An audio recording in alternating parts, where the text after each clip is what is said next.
디모데전서 1장 18절에서 20절까지 말씀을 봅니다. 아들 디모데야, 내가 네게 이 경계로서 명하노니 전에 너를 지도한 예언을 따라 그것으로 선한 싸움을 싸우며 믿음과 착한 양심을 가지라. 어떤 이들이 이 양심을 버렸고 그 믿음에 관하여는 파선하였느니라. 그 가운데 후메네오와 알렉산더가 있으니 내가 사단에게 내어준 것은 저희로 징계를 받아 회방하지 말게 하려 함이니라. 오늘 성가대가 무반주로 했는데 내막은 이렇습니다. 도무지 음이 맞지 않아서 피아노를 안 치기로 했습니다.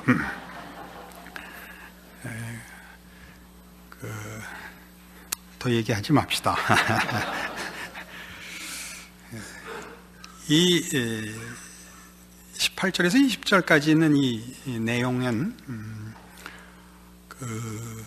교회 안에 이제 잘못된 사람들, 신앙적인 오류에서 좀 더 나아가서 신앙을 회방하는 사람들에 관한 경계입니다. 여기서 말하는 양심을 버렸다. 19절에 어떤 이들이 이 양심을 버렸다.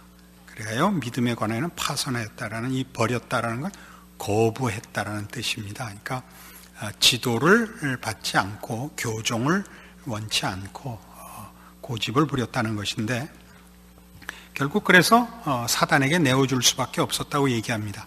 이 사단에게 내어줬다는 것은 굉장히 그 표현은 과격합니다만은 교회에서 출교시켰다는 뜻입니다. 교회 공동체에서 내쫓았다. 그렇다고 해서 구원을 박탈하거나 저주를 했다 그런 의미는 아닙니다. 디모데후서 2장에 가시면 그 얘기가 여기 이렇게 반복되어 나옵니다. 디모데후서 2장 24절 마땅히 주의 종은 다투지 아니하고 모든 사람을 대하여 온유하며 가르치기를 잘하며 참으며 거역하는 자를 온유함으로 징계할지니 혹 하나님이 저희에게 회개함을 주사 진리를 알게 하실까 하며 저희로 깨어 마귀의 올무에서 벗어나 하나님께 사로잡힌 바 되어 그 뜻을 쫓게 하실까 함이라. 그러니까 징계의 목적은 회개의 기회를 주며 교정하게 하는 그런 의미로 징계를 준다고 합니다. 그러니까 교회도 우리 장로교 정치와 치리의 그 법규들이 있습니다. 그래서 어떠한 범죄들은 말하자면 작은 근신으로부터 출교까지, 출교는 굉장히 심한 징벌입니다. 그렇게 하는 이유는 그 개인에게 회개할 기회를 주고 하나님 백성들이 공동체에서 그를 내쫓아 그 공동체의 귀한 것과 하나님의 백성된 모든 중요한 특권들로부터 제외시켜 그 소중함을 일깨우게 하고 하나님의 공동체에서 쫓겨난 자가 그 마지막 심판에서 보다시피 어두운 데서 슬피 울며 이를 갈미 있으리라 하는 것 같이 하나님의 공동체에서만 가지는 의와 진리와 거룩함에 관한 것이 없는 곳에서 아까 우리 본문에서 보시라면 사단에게 내어주라는 표현이 갖는 의미가 그것입니다. 다시 마음을 돌이키고 우리에게 허락된 구원의 은혜와 그 특권들을 사모하게 하는 그런 의미를 말합니다. 근데 이런 일들이 여기 후메네오와 알렉산더라고 이제 이름이 거론되고 있는데 이 사람들이 구체적으로 어떤 잘못을 했느냐 하는 것은 지금 나오는 바와 같이 정당한 믿음에서 벗어났을 뿐만 아니라 그 잘못된 내용으로 교회를 회방했다 하는 것을 알 수 있습니다. 이것은 교회가 서는 어느 곳에서나 어느 시대에나 있는 그 알곡 속에 함께 있는 가라지들일 수도 있고 또 본인이 몰라서 그런 실수도 할 수 있는 그런 일들입니다. 누가 어떻게 했느냐가 중요한 게 아니라 도대체 기독교 신앙에서 가장 중요하게 빈번하게 나타나는 잘못들은 무엇인가 하는 것을 우리 성경 전체로나 또 우리 신앙의 경험 속에서 두 가지로 크게 나누어 생각하려고 합니다. 가장 크게 잘못되는 것은 기독교 신앙의 진리 자체에 대한 오해 또는 오류들이죠. 아예 크게 예수 그리스도의 메시아됨을 부인하거나 하나님 아니고 다른 신을 믿자 그러거나 하는 것은 같은 공동체에 속할 수 없는 아예 이단이고 다른 종교가 하니까 문제가 되질 않습니다. 문제는 같은 말을 하고 같은 표현을 쓰고 같은 고백을 하는데 다른 것들이 있습니다. 그 다른 것들이 생기는 이유는 대부분은 체험적인 것이 큰 이유가 되곤 합니다. 체험적인 것이 큰 이유가 된다는 것은 체험한 것은 그 본인에게 너무나 분명하고 확실하죠. 분명하고 확실한 것 때문에 그것이 중심이 되어버립니다.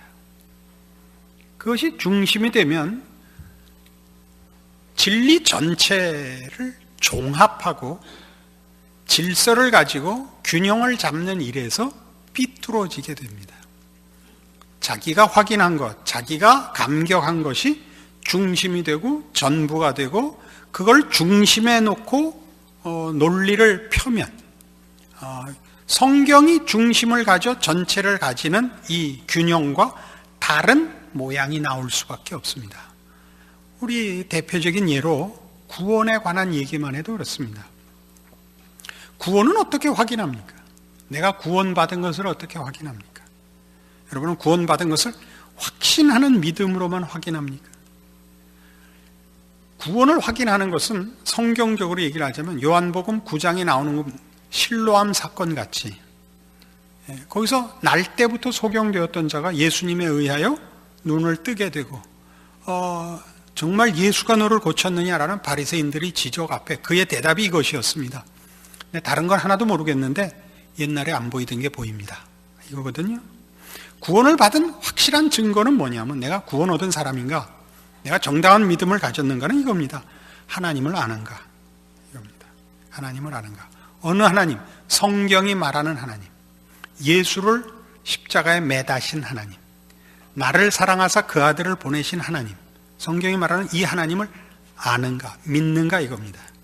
가끔 그 구원 확신이 너무 강조돼서 의심 없이 분명하게 확고하게 충만하게 그걸 믿음을 가지고 있어야 된다라고 주장하는 이들이 한국교회에 지금도 있고 한동안 선풍적인 인기를 끌고 그 발언권을 가졌었죠.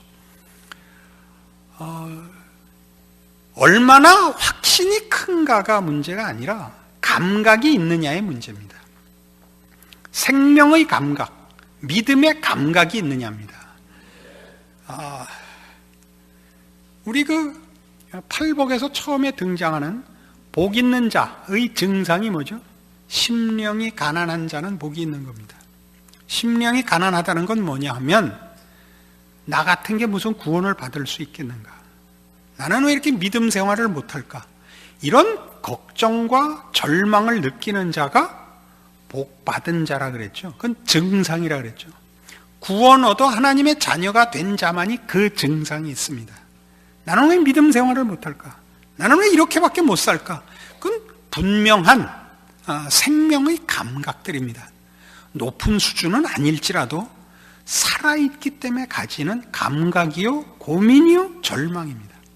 시체는 고민이 없고 의심이 없고 마땅히 갈등이 없습니다. 확고히 아무 생각도 없습니다. 물론 적극적으로 우리가 믿음에 관한 확신을 가지고 충만한 그 신앙의 경지에 있으면 물론 그건 잘하고 있는 것입니다.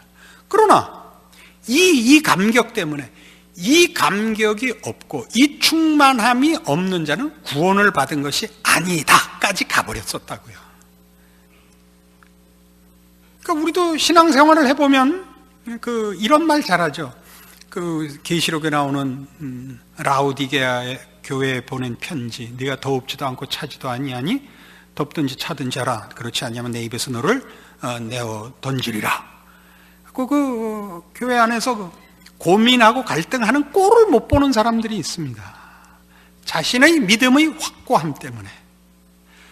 이런 것들이 다 자신에게 허락된 은혜와 특별한 하나님의 사랑들을 잘못 쓰는 것입니다. 언젠가도 그런 말씀을 드린 것으로 기억합니다마는 어느 날 그 링컨이 대통령일 때 그 참모들이 이제 권력자에게 아첨을 떠느라고 누구 인선을 해야 되는데 장관 자리가 비어서 인선을 하는데 이제 그 추천이 들어와서 한번 보자. 그래서 왔는데 키가 작은 사람이 온 거예요. 그러니까 참 이제 그 링컨이 마음에 안 들었던 거예요. 생각해 봅시다 하고 이제 내보냈고 참모들은 우리 링컨 대통령이 거절을 했구나. 그래서 아무래도 사람은 키가 좀 커야겠죠. 그러면서 얼마나 크면 될까요? 까지 이제 얘기가 진전이 됐습니다. 그래서 링컨이 이렇게 대답했답니다. 몸통에서 땅까지만 닿으면 되네. 또 집에 가서 또 3박 4일 고민하실래.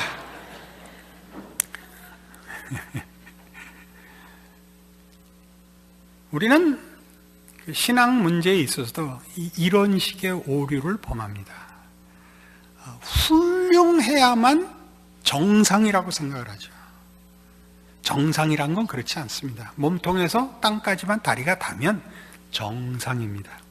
롱다리면, 요즘 세상은 롱다리 쳐주는 데니까 멋이 있겠죠, 지금은. 길면 최선은 아닙니다. 근데 그 신앙적으로 더 큰 은혜를 입고 혹은 앞서 나가고 자신이 있고 하는 것들은 잘하고 있는 것입니다. 복받은 것입니다. 특별한 은총을 입은 것입니다. 감사해야 합니다. 그것으로 남을 비판하고 심판하고 다니면 안 됩니다. 그러니까 진리 문제는 같은 내용, 같은 목적, 같은 고백을 하는데 종합, 질서, 균형에서 틀릴 수 있습니다. 이게 말하자면 교회 안에서 제일 크게 회방이 되는 일 중에 하나입니다. 우리는 이 문제를 곧 이어서 이 두 번째 문제와 연결해야 됩니다.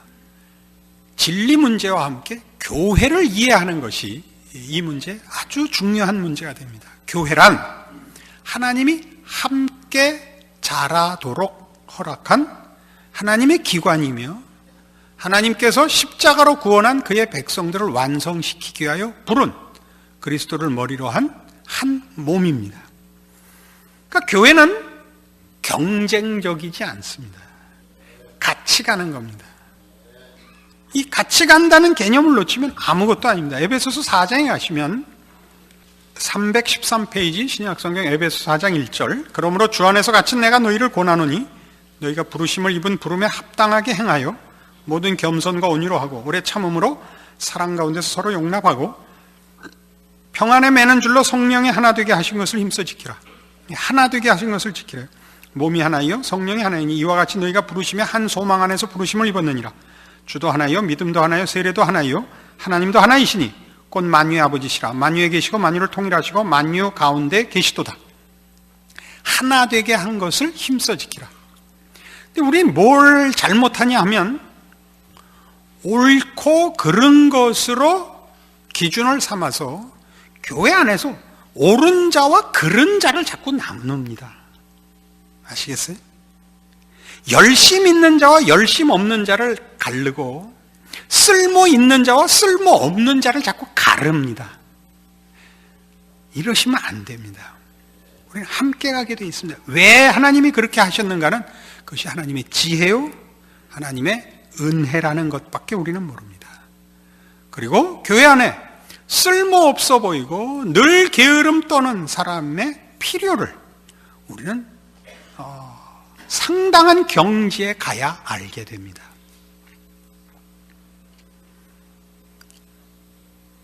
우리는 마치 하나님께서 하나님 하실 일은 다 하고 그의 아들 보내어 십자가에 못 박으시고 교회 세워주시고 어떻게 하나 지켜보시는 것으로 늘 착각을 합니다. 그렇지 않습니다. 하나님은 지금도 우리 가운데서 일하십니다. 우리가 하나님을 생각지 않고 열심을 내지 않을 때도 하나님은 그의 신실하심과 그의 능력으로 그 아들을 보내신 열심으로 그의 백성들을 인도하시고 보호하시고 지키시며 간섭하십니다. 우리는 교회 안에서 여러 가지 일들에 대한 그 의아로움이 많습니다. 왜 목사들은 저런 사람들이 섰을까? 목사 쳐놓고 마음에 드는 사람 몇이나 여러분 있습니까? 한경직 목사님 하나밖에 없죠. 그래서 한시예요. 그 외엔 다 모자라 보이죠. 장로들은 왜 저런 사람들 세웠을까? 여러분 아시는 장로 중에 제일 유명한 사람은 죽으면 죽으리라 나오는 장로님이 박장로님이에요. 네, 우리 가문이라서 알아요. 그건 다 어디서부터 오는 거냐면 여러분은 실력이 있고 자격이 있어야 된다고 자꾸 생각을 하시죠. 우리 중에 실력 있고 자격 있는 자는 아무도 없어요. 그랬으면 예수님께서 십자가를 지지 않으셨다고요. 예수님이 십자가를 지셔야만 했고 지금도 그리스도께서만 머리가 되시는 거예요. 하나님이 우리를 그의 몸으로 불러 하나님이 쓰시는 거예요. 이건 손이 해라, 이건 발이 해라, 이건 눈이 해라, 이렇게 나눠주고 있어요. 우리 고린도전서 12장에서 보는 바와 같이 각각 몸, 각 지체가 다르고 대접받는 영광이 다르지만 사실은 각각 다 가치 있고 비교할 수 없는 하나님의 지혜와 은혜 속에 그런 목과 자리를 차지하고 있는 것입니다. 우린 믿음으로 우리 교회 안의 한 교회에서 하나 되어 하나로 부름을 받은 함께 가야 하는 성도들에 대하여 하나님의 인도하심을 믿고 내가 더 많은 짐을 져야 한다 할지라도 손해가 아니라는 것을 믿습니다. 이 문제를 놓치면 우리는 괜한 싸움을 하게 됩니다. 괜한 싸움을.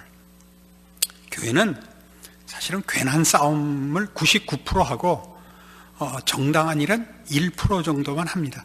그래도 큽니다. 그러니까 만약 2%만 잘하면 정말 삐까번쩍 할 겁니다. 우리 그 욕심이 나죠. 멋있자 이거죠. 멋있자. 교회는 멋있을 틈이 없습니다. 왜요? 우리 서로 짐을 나눠줘야 하기 때문에 그렇습니다. 갈라디아서 6장 1절 이하에 여러 번 인용했던 이런 말씀이 나옵니다. 갈라디아서 6장 1절 형제들아 사람이 만일 무슨 범죄한 일이 드러나거든 신령한 너희는 온유한 심령으로 그러한 자를 바로잡고 네 자신을 돌아보아 너도 시험을 받을까 두려워하라. 너희가 짐을 서로 지라. 그리하여 그리스도의 법을 성취하라. 그리스도의 법을 성취하라. 무슨 법? 우리를 그리스도 안에서 온전케 하시려는, 교회는 그의 몸이니 만물 안에서 만물을 충만케 하시는 자의 충만이니라. 이 그리스도의 법을 성취하는 일을 어떻게 이루라고요? 짐을 나눠져서 이루는 겁니다. 우리 생각엔 우리 모두가 한 마음 한 뜻으로 고급한 경지에 있어서 일사불란하게 무슨 카드 섹션을 하듯이 무슨 매스 게임을 하듯이 이렇게 멋있어야 훌륭하다고 생각을 하죠. 교회에 대하여 요구하는 대부분의 요구들은 일반적으로 그렇습니다. 교회가 멋있게 믿는 사람들에게 뿐만 아니라 세상 사람들이 봐도 이야 교회는 다르다 그런 소리를 듣고 싶어 합니다. 그렇지 않습니다. 그럴 틈이 없습니다. 우리 여기는 말하자면 병원입니다. 환자들을 고치는 데입니다. 병원에 있는 환자들 보고 멋있으라 그러면 어떡할 겁니까? 뭘 하려는 겁니다. 그 병원은 얼마나 훌륭하냐면 그 병원 디스크 환자들은 전부 역도를 200kg를 든대. 이건 자랑이 아닙니다. 그건 저기 아우지 탄광에서나 나타나는 현상입니다. 그럼 우린 자꾸 놓치고 있죠. 우리가 자라나야 한다는 걸 놓치고 마치 나는 다 큰 것 같이 교회가 모두 다 내 수준과 경지가 되어 보란듯이 하나님의 영광을 드러내기를 바랍니다. 그렇지 않습니다. 그래서는 안 되는 이유가 그러면 어린아이들이 클 틈이 없고 환자가 치료를 받을 틈이 없습니다. 몇 사람의 앞서간 자들이 뒷사람들을, 늦게 오는 자들을, 어린 자들을 가르치며 업고 끌고 당기고 가야 하는 일들을 포기하고 먼저 뛰어가기 위해서 노약자들은 다 잘라버리자 라고 하는 것과 방불한 것입니다. 이것이 교회의 회방거리들입니다. 교회는 어떤 데가 멋있는 데냐? 가정 같아야 됩니다. 가정이란 뭔데요? 생명이 태어나고 생명이 자라나고 그 모든 것이 사랑에 의해서 움직이는 곳을 말합니다. 교회는 그렇습니다. 어느 부모가 못난 자식을 외면하며 잘라버리겠습니까? 어느 부모가 자식을 능력으로 또는 실용성으로 평가하며 자신의 유익을 위하여, 자신의 명예를 위하여 다그치겠습니까? 오직 자녀를 위해서만 다그치죠. 이걸 못하면 교회는 교회 노릇을 못하는 겁니다. 교회 노릇은 뭐라고요? 교회 안에 부름받은 하나님의 백성들이 자라나는 것입니다. 생명이 태어나고 생명이 자라나야 되고 잘못된 것들이 고쳐지고 회복되어야 하는 것입니다. 중무장하고 나가 적군을 물리치고 큰 소리치고 돌아오는 십자군 전쟁의 그런 캠프들이 아닙니다. 우린 끊임없이 주를 따라 자기를 부인하고 자기 십자가를 지고 또 짐을 나눠 지고 온유한 심정으로 그리고 그리스도의 마음을 본받는 마음으로 남을 위하여 내가 희생하는 그런 일들로만 우리의 책임을 집니다. 우린 걸리적거리고 이 사람 때문에 늦는다고 생각을 해서 교회가 해야 할 일들을 회방하고 있는 줄을 모릅니다. 뭐 때문에요? 잘나자고요. 잘나자고. 멋있자고. 그래서 뭘 못해요? 자기가 낳은 애들도 기를 줄을 모른다고요. 이것이 오늘 본문이 경계하는 경계입니다. 그래서 실제로 제대로 하자면 이런 식으로 교회를 회방하여 자라날 틈, 훈련받을 틈, 회복될 틈을 주지 않고 몰아붙이자 그러는 사람은 사실은 다 내쫓아야 됩니다. 근데 그것도 짐인 것입니다. 못난 것도 짐이지만 잘난 것도 짐입니다. 잘난 자가 잘난 것이 뭔지 모르고 잘난 것 큰 짐입니다. 예? 잘났을 때 그리스도의 마음을 가지고 잘라야 됩니다. 그리스도의 마음을 가지지 못하며 교회가 무엇인지를 이해하지 못하고 예수 그리스도를 십자가에 매다신 하나님의 마음을 모르고 유능하고 똑똑하면 모든 사람을 해칠 수 있습니다. 여러분은 어디에 해당한다고 생각하십니까? 어떻게 교회에 여러분은 덕을 보고 계십니까? 아니면 덕을 베풀고 계십니까? 짐을 지는 것으로. 정답을 얘기하는 것으로 아니고, 정답을 얘기하는 건 짐을 지기 싫어서 보통 정답을 얘기합니다. 상대방 보고 정답을 제시해서 네 문제는 네가 해결해. 이건 아닙니다. 우리는 그가 깨우치고 돌아올 때까지 참아내야 됩니다. 그것이 교회입니다. 못난 자도 참고 잘난 자도 참아야 됩니다. 그것이 신앙이요, 교회의 책임 있는 본질입니다. 이런 얘기들을 많이 들어서 늘 섭섭했었습니다. 교회는 깊이 들어가면 손해야. 이런 얘기들을 많이 들으셨죠. 왜요? 그런 얘기가 왜 나오죠? 교회는 세상보다 낫다고 생각을 하거든요. 뭐가 낫다고 생각했을까요? 윤리성과 도덕성에서 낫다고 생각을 했죠. 와보니까 그렇지 않죠. 왜요? 여기는 고백한 환자들의 집합소입니다. 세상은 고백하지 않은 환자들의 집합소고, 저들은 환자이나 환자인 것을 스스로 인정치 않고 우기고 있는 자들이고, 우리는 환자라는 것을 고백한 자들입니다. 우리는 서로 환자라고 고백을 했습니다. 이젠 고쳐야 합니다. 그리고 그 짐을 서로가 서로에게 덕을 베풀어 믿음으로 짐을 나눠지는 것으로 함께 가는 책임을 져야 합니다. 그렇게 여러분들의 자리를 지켜주십시오. 재직회를 하거나 공동의회를 하면 아무 불만도 없고 아무 할 얘기가 없어도 참석하셔서 앉아주셔야 되는 겁니다. 그것은 무언의 격려며 또 무언의 경계입니다. 아무 말을 하지 않고 나눠주는 떡만 먹고 가도 앉아있는 것이 책임인 것입니다. 알아서 잘 하실 텐데, 물론 그렇습니다. 제가 뭔들 못하겠습니까마는 앉아 계셔야 서로가 서로에게 힘을 실어주는 것이요, 격려가 되는 것이요, 편이 되는 것입니다. 우린 이 일 할 줄 모르죠. 세상에서도 우리가 가까운 친지들과 관계되는 사람에게 힘을 실어주는데 첫 번째 가는 성의가 뭡니까? 시간을 내어 참석하는 것이 첫째랍니다. 둘째는 돈을 내는 것입니다. 셋째는 말을 하는 것입니다. 이 셋 중에 하나를 하십시오. 제일 좋은 건 뭐라고요? 참석하는 것입니다. 참석하는. 둘째는 돈을 내는 것입니다. 셋째는 말을 하는 것입니다. 말, 무슨 말? 좋은 말. 좋은 말.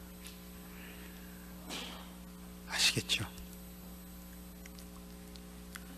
그냥 왔다 그냥 가지 마시고, 아무 말 안 하고 있다 말없이 가지 마십시오. 그러시면 못 씁니다. 인사하고 가시고, 만나서 반갑다 그러시고, 한 교회 다니는데 서로 얼굴도 제대로 몰라서 미안하다고 말을 하십시오. 말을. 이게 뭐였죠? 일본 영화 초기에 들어온 것 중에 뭐였죠? 하나비인가? 하루비인가? 무슨 이상한 영화가 있었어요. 일본 사람들은 절제의 미를 좋아합니다. 그죠? 답답해서 볼 수가 있어야죠. 우린 다 말하는 민족 아닙니까? 중간에 누가 하나 일어나서 그랬어요. 야, 말 좀 해라, 말 좀. 극장 안이 뒤집어졌었습니다. 말씀하세요. 가만히 있는 이유는 언제 변해도 좋을 히든 카드를 갖고 있는 것 같아서 보기 싫습니다. 말을 하세요. 말을. 좋은 말을, 격려를, 위로를, 호의를, 같은 편이라는 것을 표현하세요. 지나가던 사람이 들어왔다 가듯이 가는 것은 교인으로서의 책임을 외면하는 것이요, 교회의 공동체를 회방하는 것입니다. 아주 작게나마 공동체된 기쁨과 같은 식구의 편이라는 것을 그가 즐거워하지 않는 것, 큰 죄입니다. 큰 죄입니다. 그니 그 앞에 있는 건 얼마나 더 큰 죄겠습니까? 인사 안 하는 건 쫓아내지는 않지만 그 앞에 있는 건 잘못하면 쫓아낼지 모릅니다. 여러분 모두가 다시 한번 여러분의 신앙이 못났다는 생각은 하지 마십시오.